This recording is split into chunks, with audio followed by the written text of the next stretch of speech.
Okay, good morning everyone. आज आप लोग का computer architecture and hardware maintenance में आपकी 6th क्लास है।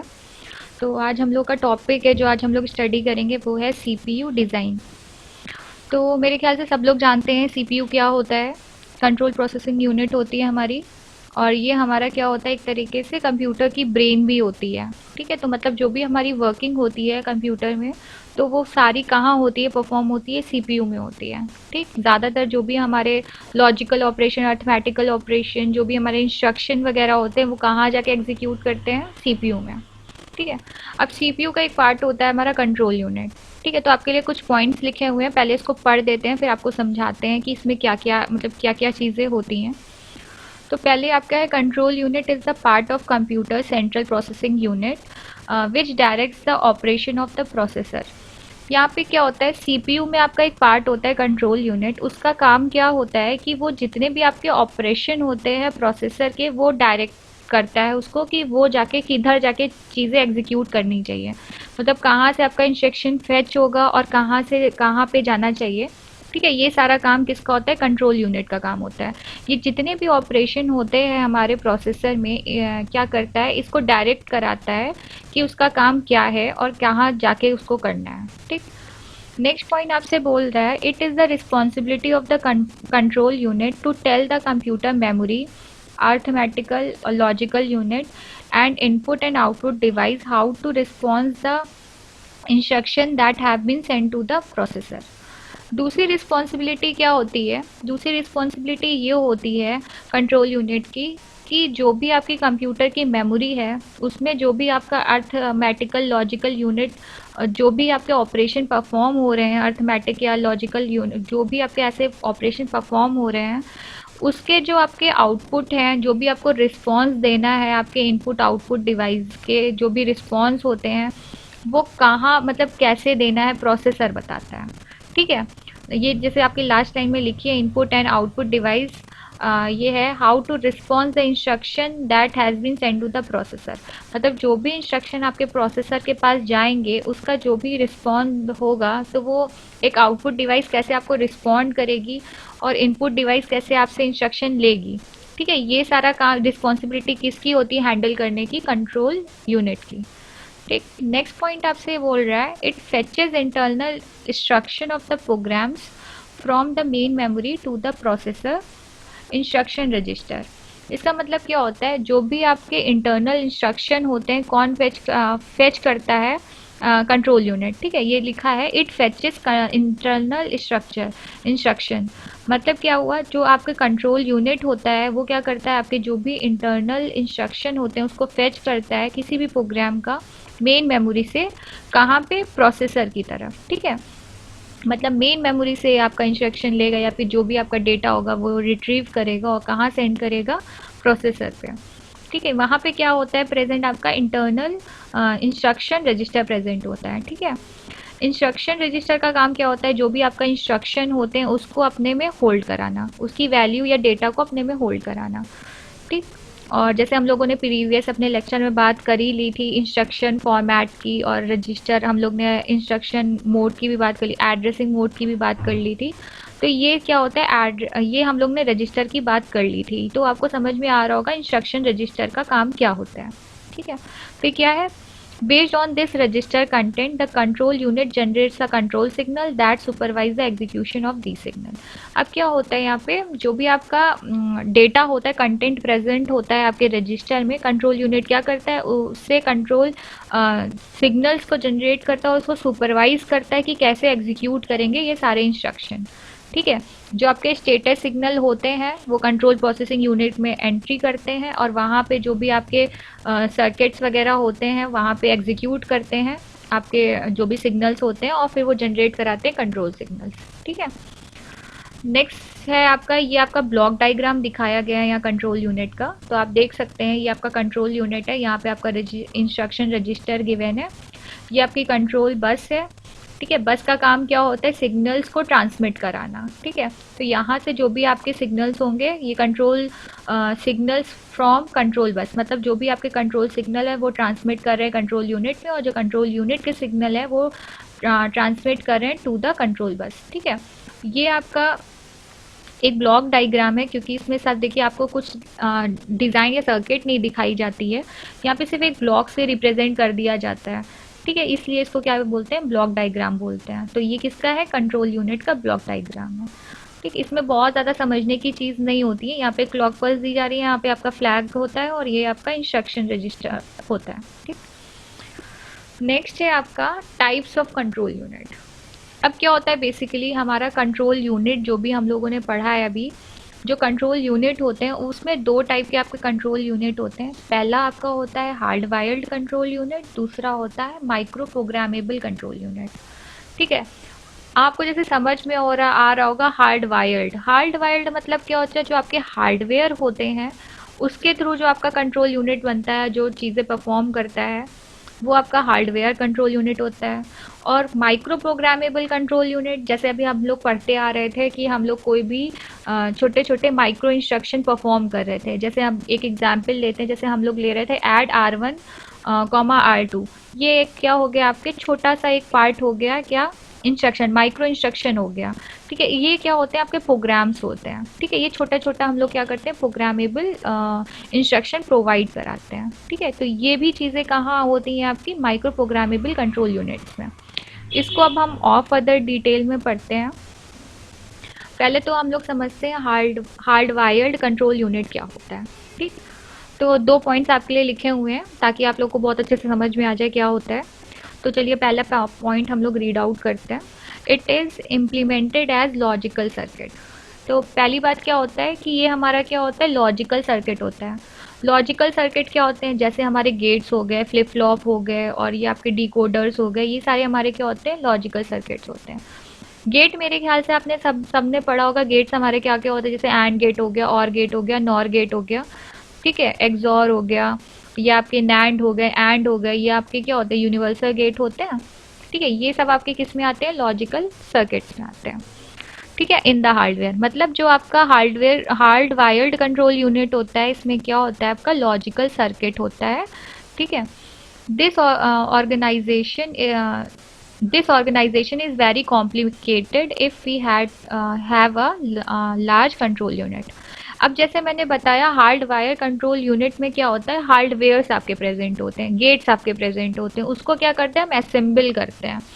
हम इस तरह असेंबल करते हैं आपके लॉजिकल सर्किट को कि हम लोगों को हम लोग का डिज़ायर्ड आउटपुट मिल सके उसके थ्रू। ठीक है, तो क्या होता है कि अगर हम इसको ऑर्गेनाइज करा रहे हैं और उसमें हमारे ज़्यादा अगर हमारे हार्डवेयर यूज़ हो गया, तो वो कैसा हो जाएगा, एक कॉम्प्लिकेटेड डिज़ाइन हो गया। अगर जैसे मान लीजिए हमने बहुत सारे गेट्स यूज़ कर डाले हैं, ठीक है, तो उसको हम लोग को समझना भी तो पड़ेगा कि इतने सारे गेट्स हमारे यूज़ हो रहे हैं, या इतने सारे हमारे फ्लिप फ्लॉप्स या डिकोडर्स वगैरह यूज़ हो रहे हैं, तो उसकी डिज़ाइन कैसी हो जाएगी, कॉम्प्लिकेटेड हो जाएगी। और एज वेल एज क्या हो जाएगा, हमारा जो भी ऑर्गेनाइजेशन बना है इसका लॉजिकल सर्किट का, इसका क्या होगा, कॉस्ट भी इंक्रीज हो जाएगा, क्योंकि जो हमारे गेट्स वगैरह होते हैं ये क्या होते हैं, थोड़े कॉस्टली होते हैं। ठीक है, ऐसे सस्ते से नहीं होते हैं, कॉस्टली होते हैं। सारे सर्किट्स हमारे क्या होते हैं, कॉस्टली होते हैं। ठीक, नेक्स्ट पॉइंट क्या बोल रहा है आपसे, in this organization if the design has to be modified और changed, required changes in the wiring among the various components, thus the modification of all the combination circuit may be very difficult। अब यहाँ पे क्या मतलब है, अब इससे ये मतलब है कि जब हम ऑर्गेनाइज करते हैं अपने डेटा को, मतलब डेटा को इन अ सेंस हमारा जो भी लॉजिकल सर्किट है, जब उसको हम ऑर्गेनाइज करते हैं, उसको डिज़ाइन करते हैं, तो वो सारा हमारा क्या होता है, एक हार्डवेयर होता है। अब उसको हमने असेंबल कर दिया, ठीक है, अब हम उसमें कोई चेंजेस करना चाहते हैं, तो क्या होता है, हम लोग को जो भी हमने वायरिंग पहले से कर रखी थी, उस वायरिंग को पूरा क्या करना पड़ता है, चेंज करना पड़ता है। ठीक है, मॉडिफाई करने के लिए या चेंज करने के लिए हमको पूरी वायरिंग जो भी हमारे लॉजिकल सर्किट की होती है, उसको हमको पूरा क्या करना पड़ता है, चेंज करना पड़ता है। ठीक है, तो उसके वजह से क्या होता है, हमारा जब हम किसी चीज़ में कोई भी मॉडिफिकेशन करते हैं जिसमें हमको पूरा चेंजेस करने पड़ते हैं, तो क्या होता है, हमारा जो भी सर्किट होता है वो और ज़्यादा डिफ़िकल्ट हो जाता है। ठीक है, तो ये क्या होता है, यहाँ पे हमारी कॉस्ट भी इंक्रीज हो जाती है, एज वेल एज यहाँ पे मॉडिफिकेशन या चेंजेस करना भी काफ़ी डिफ़िकल्टी का काम होता है। ठीक है, हार्डवेयर में, हार्ड वायर्ड कंट्रोल यूनिट में। चलिए अब हम नेक्स्ट समझते हैं, माइक्रो प्रोग्राम्ड कंट्रोल यूनिट। अब हमारा माइक्रो प्रोग्राम कंट्रोल यूनिट क्या होता है, तो Micro program control unit is implemented using programming approach. A sequence of micro operations are carried out by executing a program consisting of micro instruction. अभी जैसे हम लोग ने प्रीवियस क्लासेस में अपने माइक्रो प्रोग्राम्स हम लोग ने छोटे छोटे किए हैं, थोड़े थोड़े समझे हमने, ठीक है, हमने उसमें माइक्रो इंस्ट्रक्शन दिए थे। तो ये क्या होता है, माइक्रो प्रोग्राम्ड होते हैं, हमारे प्रोग्राम होते हैं जो क्या करते हैं, एक प्रोग्रामिंग लैंग्वेज की तरह ही होते हैं। प्रोग्रामिंग लैंग्वेज जैसे हम लोग छोटे छोटे इंस्ट्रक्शन प्रोवाइड कराते हैं, तो यहाँ पे क्या होता है, हम लोग वही छोटे छोटे इंस्ट्रक्शन प्रोवाइड कराते हैं और अपना जो भी हमारा इंस्ट्रक्शन होता है वो कैरी आउट करता है, एग्जीक्यूट करता है और हमको आउटपुट प्रोवाइड कराता है। तो ये क्या होता है, एक सीक्वेंस ऑफ माइक्रो ऑपरेशंस होते हैं। सीक्वेंस जैसे हम लोगों ने लिया था ऐड R1 टू R2, मतलब जो भी हमारा रजिस्टर है R2 में जो भी हमारा डेटा है वो हम कहाँ पे R1 में स्टोर करा रहे हैं, ऐड करा रहे हैं, ठीक है। तो ये छोटे छोटे इंस्ट्रक्शन होते हैं, ये हमारे क्या होते हैं, प्रोग्राम होते हैं, और जो हमारे कंसिस्ट ऑफ माइक्रो इंस्ट्रक्शन भी कहलाते हैं, ठीक।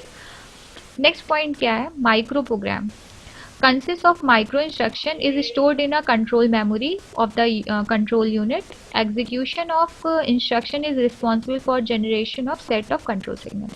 अब इसमें क्या होता है, जो हमारे कंट्रोल सिग्नल जनरेट होते हैं उसमें क्या होता है, बेसिकली हम लोग यहाँ पे क्या करते हैं, माइक्रो इंस्ट्रक्शन प्रोवाइड कराते हैं, और जो हमारा जो भी इंस्ट्रक्शन होता है वो कंट्रोल यूनिट में एक कंट्रोल मेमोरी होती है, वहाँ जाके स्टोर होता है, ठीक है।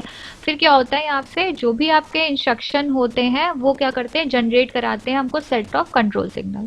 मतलब मेनली जो भी हमको कंट्रोल सिग्नल चाहिए होते हैं वो कौन हमको प्रोवाइड कराता है, माइक्रो इंस्ट्रक्शन प्रोवाइड कराता है, किसमें, माइक्रो प्रोग्राम कंट्रोल यूनिट में, ठीक। चलिए इसको अब हम एक डिफ्रेंसिएशन से भी पढ़ लेते हैं। पहले आपका एक बार कमेंट देख लें, आप लोग को समझ में आ रहा है कि नहीं आ रहा है, बता दीजिएगा। बच्चे बोल रहे हैं कि हाँ यस मैम समझ में आ रहा है। मैम फ्लिप फ्लॉप्स क्या होते हैं, फ्लिप फ्लॉप्स हमारे सिंगल बिट रजिस्टर होते हैं बेटा, फ्लिप फ्लॉप हमारे सिंगल बिट्स रजिस्टर होते हैं, ठीक है। फ्लिप फ्लॉप में क्या होता है, हमारी सिंगल बिट की ही डेटा स्टोर किया जा सकता है, या तो 0 या तो 1। अब जैसे हम कलेक्शन ऑफ फ्लिप फ्लॉप कर देते हैं तो वो हमारा क्या हो जाता है, रजिस्टर कहलाने लगता है, ठीक है। फ्लिप फ्लॉप में जैसे आप आगे और भी जब चीज़ें पढ़ेंगे तो आपको समझ में आने लगेगा कि फ्लिप फ्लॉप्स हमारे क्या होते हैं। बेसिकली हम ये कह सकते हैं फ्लिप फ्लॉप हमारे क्या होते हैं, सिंगल बिट रजिस्टर्स होते हैं, और इसको हम कॉम्बाइन कर लेते हैं तो हमारे रजिस्टर बट रजिस्टर में क्या होते हैं, कई सारे बिट्स होते हैं, मतलब उसमें फिक्स बिट्स होते हैं ना रजिस्टर में डेटा स्टोर करने के लिए। फ्लिप फ्लॉप में सिंगल बिट होता है, ठीक है। सिंगल बिट मतलब आप 0 या तो 1, दो में से कोई एक चीज़ स्टोर कर सकते हैं। तो आपने पढ़ा होगा SR फ्लिप फ्लॉप हो, मेरे ख्याल से पढ़ा नहीं होगा अभी। तो ऐसे आपके कई सारे फ्लिप फ्लॉप होते हैं, जैसे T फ्लिप फ्लॉप होता है, SR फ्लिप फ्लॉप होता है, JK फ्लिप फ्लॉप होता है, ठीक है। ये सारे आपके क्या होते हैं, flip flop. D flip flop होता है, ठीक है। और कोई क्वेश्चन, और कुछ ऐसा जो नहीं समझ में आ रहा है, कंटिन्यू करें, कमेंट कर दीजिएगा, कंटिन्यू करें।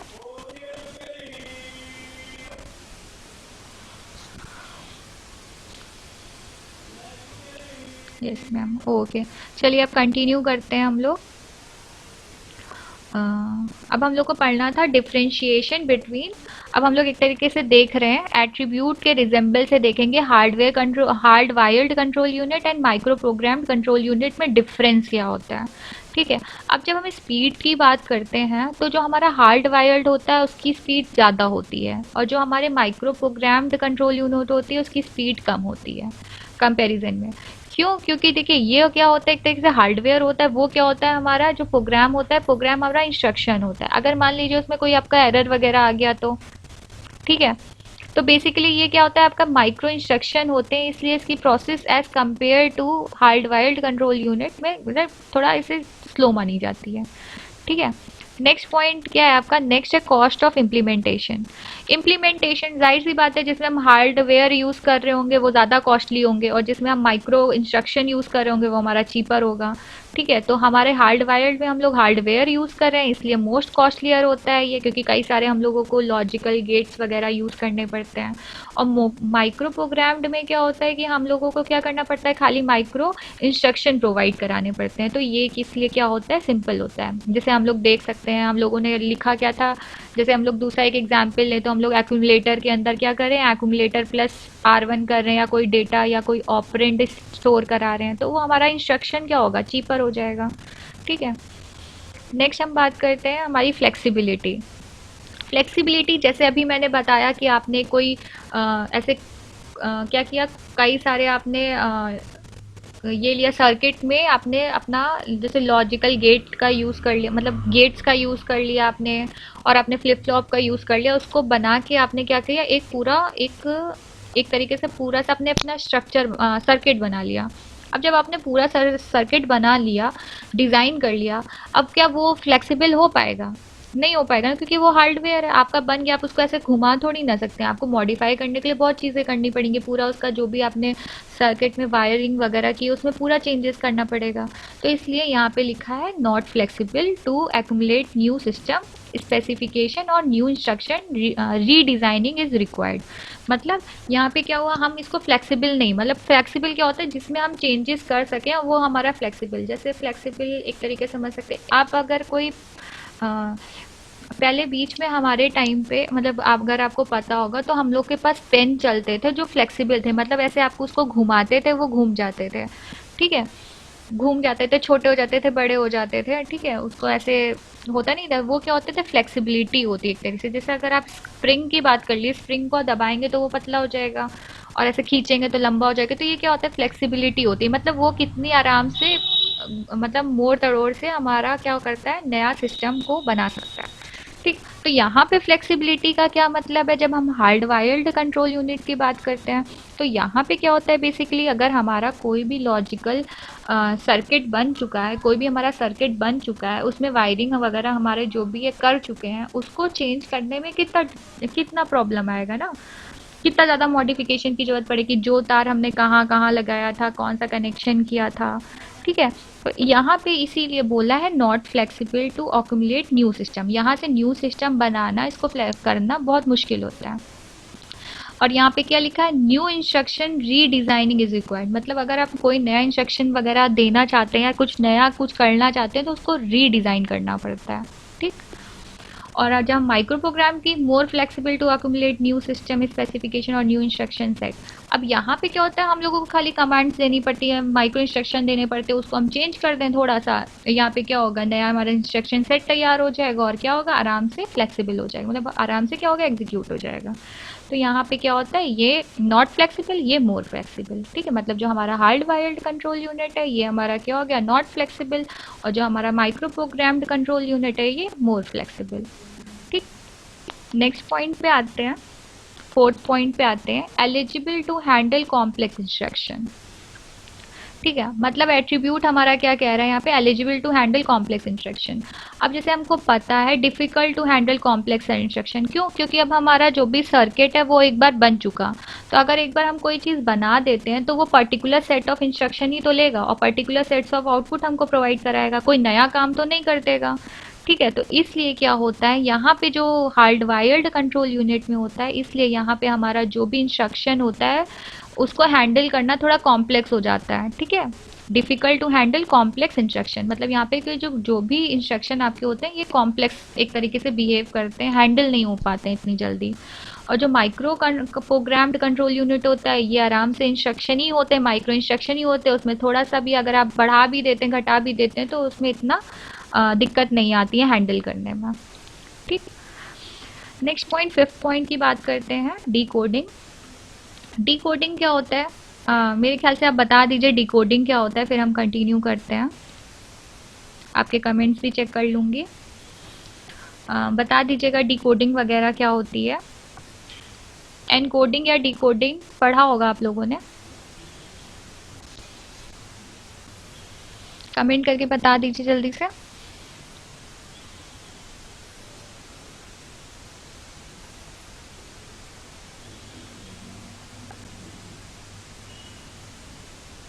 कमेंट करके बता दीजिए जल्दी से कि डिकोडिंग क्या होती है।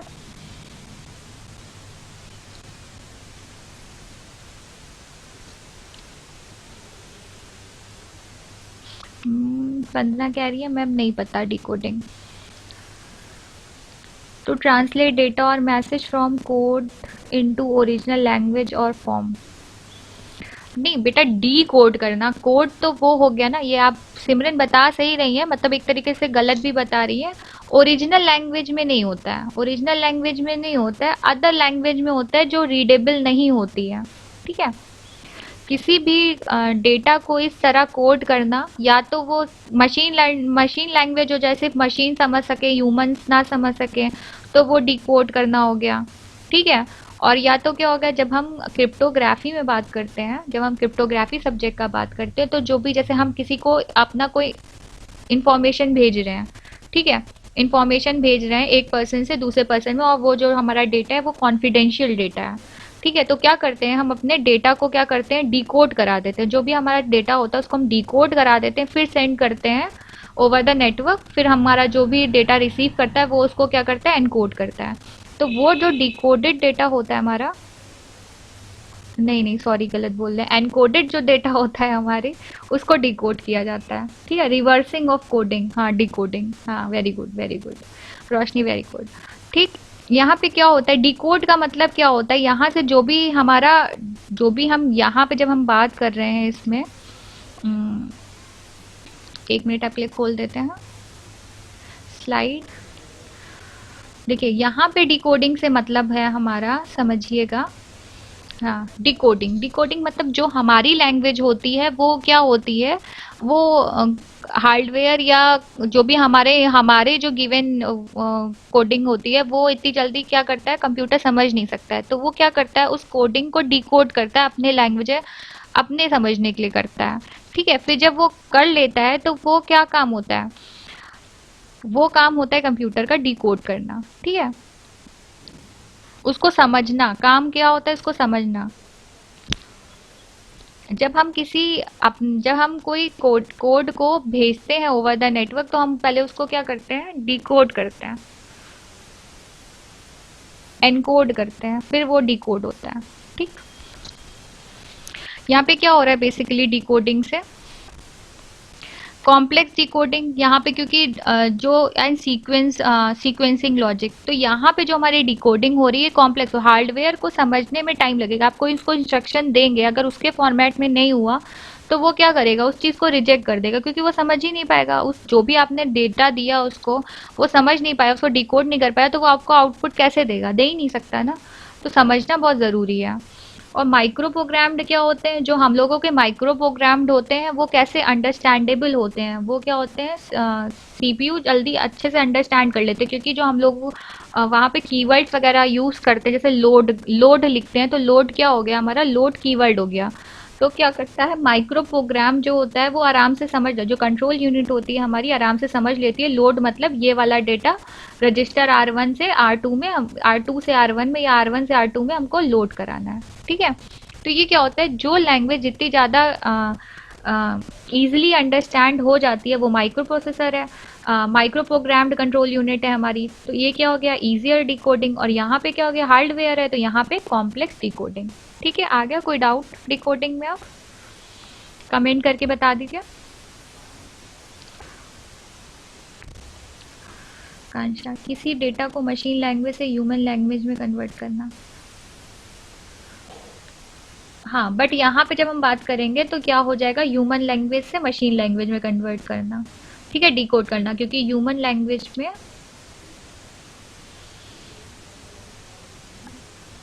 हाँ ठीक है बेटा, एक और बार हम आपको बता देते हैं। देखिए क्या होता है बेसिकली, देखिए हम आपको एक डायग्राम रिप्रेजेंट करके बता देते हैं, तो ज़्यादा अच्छे से आपको भी समझ में आ जाएगा। ठीक है, कोई दिक्कत की बात नहीं है, एकदम अच्छे से समझेंगे, समझिएगा। जैसे मान लीजिए आपने क्या लिखा, अभी हम बात कर रहे हैं माइक्रो प्रोग्राम कंट्रोल यूनिट की, तो हम लोग कैसे उसमें माइक्रो इंस्ट्रक्शन कैसे देते हैं। जैसे लिखा हम लोगों ने लोड, लोड R1 कॉमा 100। ठीक है, ये हमारा क्या हो गया, एक पार्ट हो गया किसका, ये हमारा क्या हो गया, ये हमारा हो गया माइक्रो इंस्ट्रक्शन हो गया एक। ठीक है, तो अब यहाँ पे इसका मतलब क्या हुआ, जो हमारा ऑपरेंड है, ऑपरेंड यहाँ पे क्या है, 100 है हमारा जो ऑपरेंड है, ये क्या करेगा, ये स्टोर कहाँ लोड करेगा, R1 जाके, R1 रजिस्टर में जाके स्टोर कर जाएगा। लोड मतलब क्या होता है, स्टोर करना। ऐसे ही हम लोग ने अदर इंस्ट्रक्शन पढ़े थे, जैसे ऐड, एक क्या पढ़ा था, हमने पढ़ा था ऐड R1 कॉमा R2। ठीक है, तो इसका मतलब क्या था, जो भी रजिस्टर 2 में हमारी वैल्यू है वो कहाँ जाके स्टोर हो जानी है, R1 में। R1 के साथ क्या हो जानी है, ऐड हो जानी है एक्चुअली। इसका मतलब क्या हो गया, एक तरीके से R1 tense to R1 plus R2। ठीक है, तो ये जो लैंग्वेज है, ये कैसी है लैंग्वेज है, स्क्रीन शेयर नहीं हो रहा मैम, स्क्रीन शेयर नहीं हो रहा है एक्चुअली। ओके, एक और बार आपके लिए प्रेजेंट कर देती हूँ।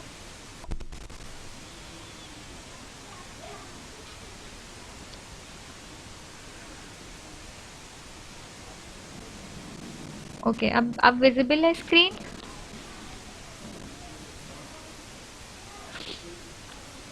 ओके, स्क्रीन विजिबल है। अगर स्क्रीन जिनको जिनको नहीं विजिबल है वो अपना एक बार, नहीं नहीं विजिबल है बेटा, आप अपना एक बार क्या करिए, आप लेफ्ट करिए मीटिंग, वापस से ज्वाइन करिए तो आपको स्क्रीन विजिबल हो जाएगी।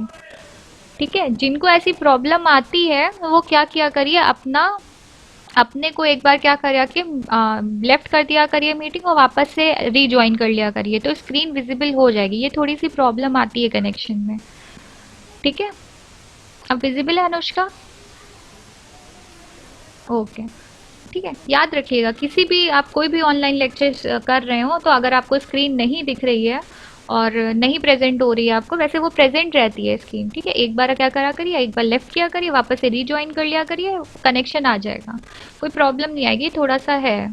ठीक है, ओके, तो हम बात क्या कर रहे थे, यह बात कर रहे थे, जैसे ये मैंने आपके सामने दो तीन लाइनें लिख दी हैं इंस्ट्रक्शन के, जैसे हम यहाँ पे लोड करा रहे हैं 100 को R1 में, तो लोड कराना आपका जो भी रजिस्टर R1 होगा उसमें आपका कौन सी वैल्यू स्टोर हो जाएगी, जाके 100 स्टोर हो जाएगी।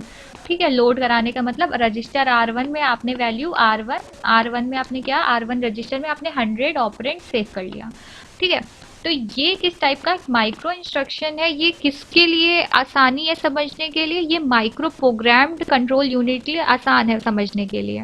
ठीक है, ये इस टाइप की लैंग्वेज को आराम से क्या करेगा, डिकोड कर लेगा कि आप कहना क्या चाह रहे हैं, तो इसलिए यहाँ पे जो डिकोडिंग होती है वो क्या होती है, आसान होती है। डिकोड करना किसी भी कोडेड लैंग्वेज को समझ जाना मतलब डिकोड करना। जैसे मान लीजिए आपने पढ़ा होगा, जैसे अगर मैं यहाँ पे आपको हेलो लिख देती हूँ,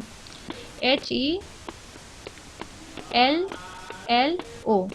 ठीक है, अब आपने एप्टीट्यूड के क्वेश्चन पढ़े होंगे, तो हेलो का मतलब, एच का मतलब क्या होता है, अल्फाबेटिक लैंग्वेज में एच कहाँ लाया करता है, एच की पोजीशन क्या है बताइए। अल्फाबेट लैंग्वेज में अगर बात करें, ए को अगर हम 1 मानते हैं और लास्ट में जाके जेड आता है उसे 26 मानते हैं, तो हेलो को डिकोड करके बताइए, कोड करके बताइए पहले तो, जल्दी जल्दी बताइए। हाँ, H8 होता है, वेरी गुड। ई क्या होता है, कमेंट करके बताएं, कमेंट करके जल्दी से कमेंट करके दिखाएं हमको।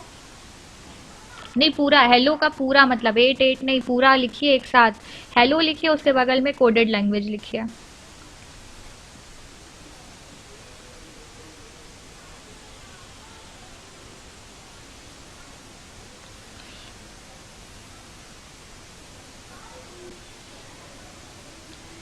बेटा हेलो इतना बड़ा नहीं हो सकता।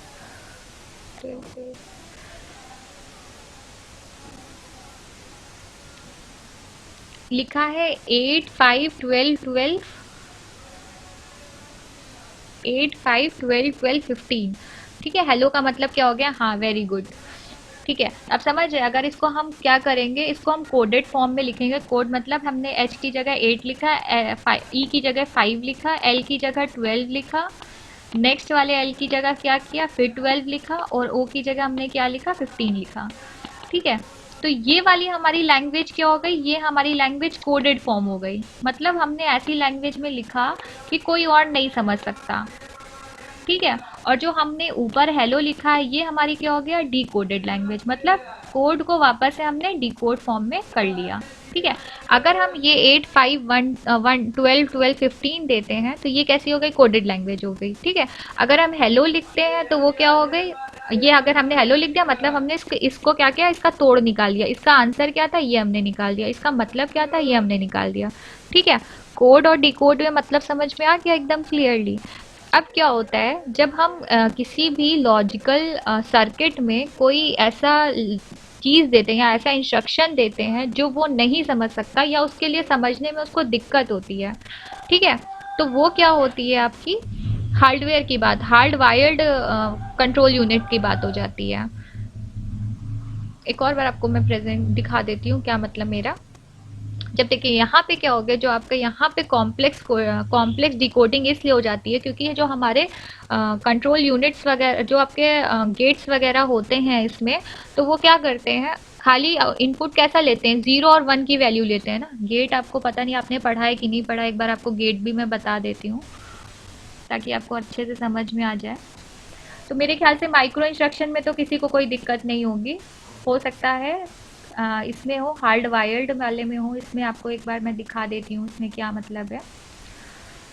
एक बार कमेंट करके बता दीजिए जल्दी से कि आपको माइक्रो इंस्ट्रक्शन में समझ में आ रहा है कि क्यों वो ईजियर होता है।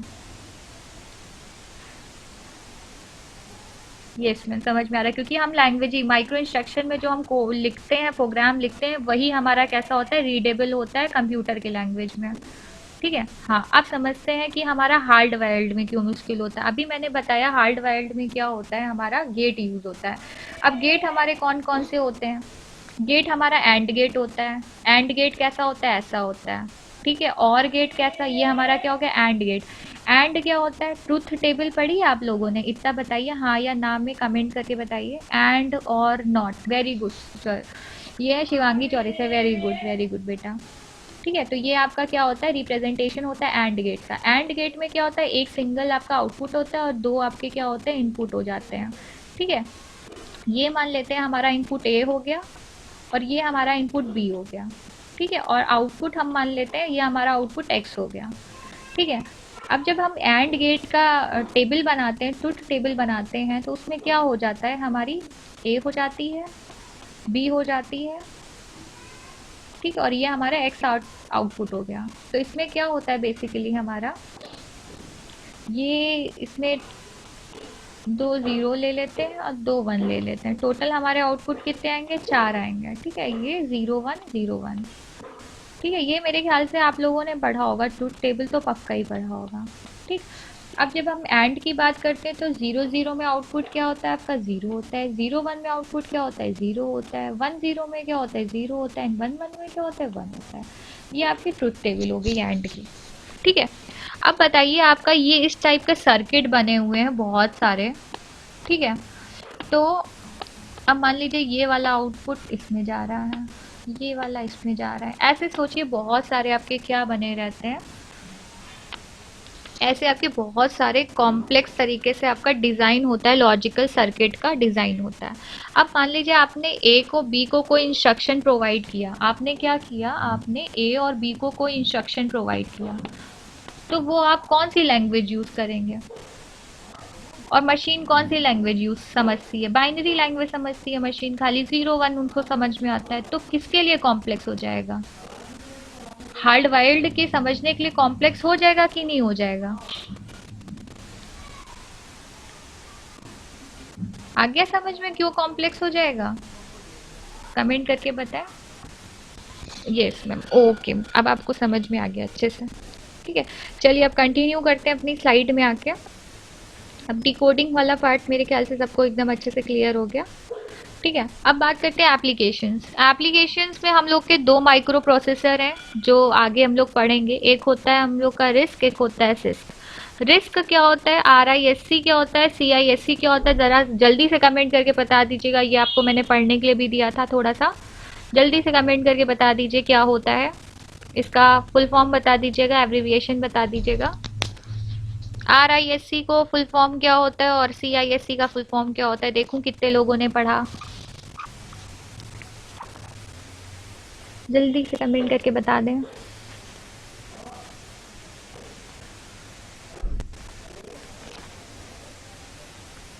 Reduce instruction set computer, very good Khushboo. Vandana very good. Anushka very good. Okay okay, सबने पढ़ रखा है। तो जल्दी जल्दी से अब हम लोग अपना स्लाइड पे आते हैं। तो क्या होता है यहाँ पे, बेसिकली जो हमारा एप्लीकेशन होता है, तो जो हार्ड वायर्ड होता है वो क्या करता है, रिड्यूस इंस्ट्रक्शंस सेट कंप्यूटर को माइक्रो प्रोसेसर यूज करता है, और ये सिस कौन यूज करता है, हमारा माइक्रो प्रोग्राम कंट्रोल यूनिट। ये क्या होता है, कॉम्प्लेक्स इंस्ट्रक्शन सेट कंप्यूटर। ठीक है। नेक्स्ट क्या है हमारा, इंस्ट्रक्शन सेट साइज।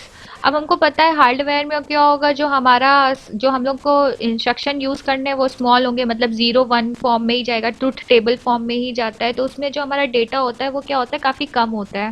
ठीक है, स्मॉल साइज होता है इंस्ट्रक्शन का। और जो हम लोग के माइक्रो प्रोग्राम्ड कंट्रोल यूनिट में जो हम लोग माइक्रो इंस्ट्रक्शन लिखते हैं वो कैसा होता है, लार्ज होता है। ठीक है। नेक्स्ट क्या है, कंट्रोल मेमोरी। कंट्रोल मेमोरी क्या होती है, हार्डवेयर में जैसे मैंने बताया, हार्ड वायर्ड में हम लोग में कोई भी मेमोरी नहीं होती है। ठीक है, क्योंकि यहाँ पे जो भी हमारा आउटपुट मिलता है वो कहीं और जाके स्टोर होता है, इसका खुद का कोई कंट्रोल मेमोरी नहीं होता है। बट अभी हमने प्रीवियस स्लाइड में पढ़ा था, जब हम माइक्रो प्रोग्राम्ड कंट्रोल यूनिट की बात कर रहे थे, तो वहाँ पे क्या होता है, हमारा कंट्रोल मेमोरी प्रेजेंट होता है, जहाँ पे हमारा इंस्ट्रक्शन सेव होता है जाके। ठीक है। नेक्स्ट पॉइंट क्या है हमारा, चिप एरिया रिक्वायर्ड। मतलब यहाँ पे कोई हमारी चिप नहीं रिक्वायर्ड होती है, क्योंकि माइक्रो प्रोग्राम में हम सर्किट्स वगैरह यूज करते हैं, तो यहाँ पे कोई चिप वगैरह ऐसी कोई यूज नहीं होती है। बट यहाँ पे माइक्रो प्रोग्राम कंट्रोल यूनिट में आपकी चिप यूज होती है। ठीक है। ये अक्रेंस लिखा हुआ है, occurrence of error is more. जाहिर सी बात है, कोई अगर हम हार्डवेयर बना रहे हैं तो ज़रूरी नहीं है जो हमारा आउटपुट मिले वो सही मिले। इंस्ट्रक्शन में भी वहाँ पे परफॉर्म कर जाए, एग्जीक्यूट कर जाए, पर हमको आउटपुट सही मिले ऐसा ज़रूरी नहीं है। ठीक है। और यहाँ पे माइक्रो प्रोग्राम कंट्रोल यूनिट में क्या, occurrence of error is less. ठीक।